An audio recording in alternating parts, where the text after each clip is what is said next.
The rain fell heavily the night Chinedu lost everything. Thunder roared like angry spirits, and the wind howled as if mourning alongside him.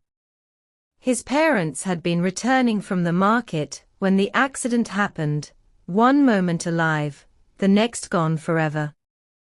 At just 10 years old, Chinedu stood in the corner of their small home, soaked in grief, staring at two lifeless bodies covered in white cloth. Neighbors whispered, women cried, and men shook their heads in pity, but none of it softened the sharp emptiness tearing through his chest. That night, he learned that the world could change in a single moment, and that pain could settle into the soul like an uninvited guest. With no siblings and no one else to turn to, Chinedu was sent to live with his uncle in a distant village. His uncle welcomed him warmly, embracing him with a promise that he would never be alone again.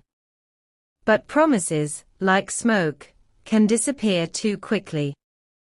The man was rarely home, always traveling for business, leaving Chinedu in the care of his wife. At first, she smiled sweetly and spoke gently, but the moment her husband left, her face hardened like stone. That was the day Chinedu unknowingly stepped into a life of silent suffering, a life where kindness was a mask, and cruelty waited behind closed doors. The first time she slapped him, it was over a broken plate he did not break. The sound echoed louder than the truth he tried to speak. From that day, the beatings became frequent, the insults sharper, and the punishments heavier. Chinedu woke before dawn to sweep, fetch water, cook, wash, and clean, while her children laughed, played, and treated him like he was invisible. If he slowed down, he was beaten. If he spoke, he was silenced. If he cried, he was mocked. His small hands became rough, his feet cracked from endless errands, and his heart slowly filled with quiet despair. Yet, in the middle of all the cruelty, Chinedu remained gentle. He helped his cousins with their homework, shared his little food when they were hungry, and protected them when their mother's anger turned toward them. At night, when everyone slept, he would sit outside under the moon, tears rolling down his cheeks as he whispered prayers into the silence. He begged God for rescue, for peace, for just one day without pain, but the heavens remained quiet. And with each unanswered prayer, the darkness inside him grew deeper. Whenever his uncle returned home, everything changed. The house became warm, meals were plentiful, and his aunt transformed into a loving, caring woman. She would hug Chinedu, speak kindly to him, and pretend as though he was her own child. Chinedu would sit silently, watching her performance, his heart heavy with a truth he could not speak. His uncle, unaware of the storm that brewed in his absence, would smile proudly, believing his home was filled with love and harmony. Many times, Chinedu tried to speak, but fear sealed his lips. His aunt's warning echoed in his mind: if he ever told the truth, he would suffer worse than before. So he endured, carrying the weight of silence like a burden too heavy for a child. Each time his uncle left, the mask fell again, and the cruelty returned, stronger and more vicious than before. It became clear to Chinedu that in this house, truth had no voice, and survival meant silence. One evening, after a long day of chores, Chinedu accidentally spilled a pot of soup while trying to serve dinner. His aunt's rage exploded like fire. She beat him mercilessly, dragging him across the floor and locking him outside in the cold night. The sky was dark, the wind sharp, and his body weak from pain. As he curled up near the gate, shivering and bleeding, something inside him finally broke, not his spirit, but his willingness to endure. For the first time, his prayer changed.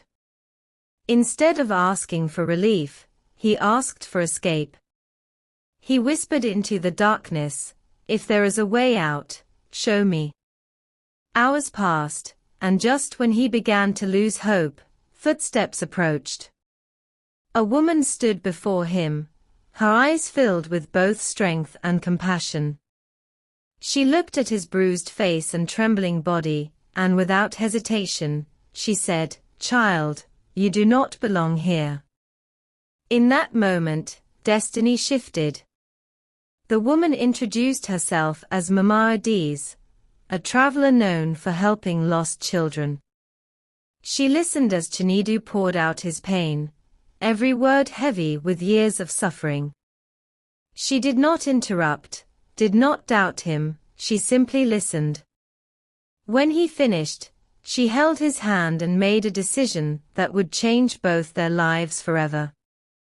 That very night, she helped him leave the house, disappearing into the darkness before anyone could stop them. Their journey was long and difficult. They traveled through forests, crossed rivers, and walked for days. But for the first time in years, Chinedu felt safe.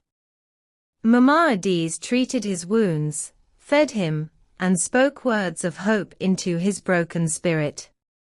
She saw something in him, something powerful, something waiting to rise.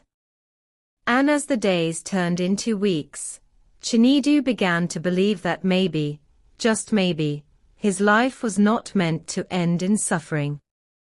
Mama Adiz took Chinedu to a distant town, where she lived and worked as a healer. Her home was simple, but it was filled with peace, a peace Chinedu had never known before. She began to teach him everything she knew about healing, herbs, and the human body. At first, he struggled, but his determination was stronger than his fear. He listened carefully, practiced tirelessly, and slowly, he began to excel. Years passed, and Chinedu grew into a young man, with sharp intelligence and steady hands. Mama Adiz noticed his natural talent, and decided to take his training further. She sent him to study medicine under great teachers in the city. It was not easy, he faced rejection, hunger, and countless obstacles, but he never gave up. Every hardship reminded him of where he came from, and every success brought him closer to who he was meant to become. Chinedu eventually became known as one of the most skilled surgeons in the region. His name spread far and wide, not just for his talent, but for his kindness. He treated the poor for free, comforted the dying, and gave hope to those who had none. People traveled from distant lands, just to be treated by him.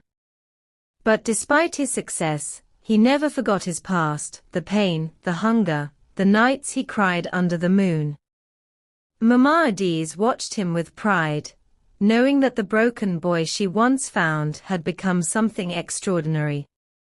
Before she passed away, she told him, "Your pain was not the end of your story, it was the beginning of your purpose." Her words stayed with him, guiding him through every decision he made. And though he had built a new life, fate had one more chapter waiting for him, one that would bring him face to face with his past. One day, a messenger arrived with urgent news. A wealthy man in Chinedu's former village was dying and needed a skilled surgeon immediately. The description of the man sounded familiar, but Chinedu did not react at first. He simply prepared for the journey, unaware of what awaited him. As he traveled back to the village he once fled, memories flooded his mind, painful, haunting, and unforgettable. When he arrived, the truth revealed itself. The man lying on the bed, weak and pale, was his uncle. The once strong man was now helpless, his life hanging by a thread. Standing beside him was his aunt, the same woman who had once treated Chinedu like a slave. But now, her face was filled with fear, regret, and desperation. She did not recognize him at first, but he recognized her immediately. As Chinedu examined his uncle, silence filled the room. His aunt watched nervously, unaware that the man holding her husband's life in his hands was the same boy she once abused. When she finally realized who he was, her knees weakened and tears filled her eyes. She fell to the ground, begging for forgiveness, her voice shaking with regret. The children, now grown, stood quietly, ashamed of the past they had ignored. For a moment, Chinedu stood still, his heart torn between pain and compassion. The memories returned, every slap, every tear, every silent night. But then, he remembered Mama Adi's words. He chose not to let his past define his actions. With steady hands and a calm heart, he performed the surgery. Hours passed, tension filled the air, and finally, he stepped out with good news: the uncle would live. The house that once echoed with cruelty was now filled with silence and shame. His aunt wept endlessly, not out of fear, but out of deep regret. She tried to speak, to apologize again, but words failed her.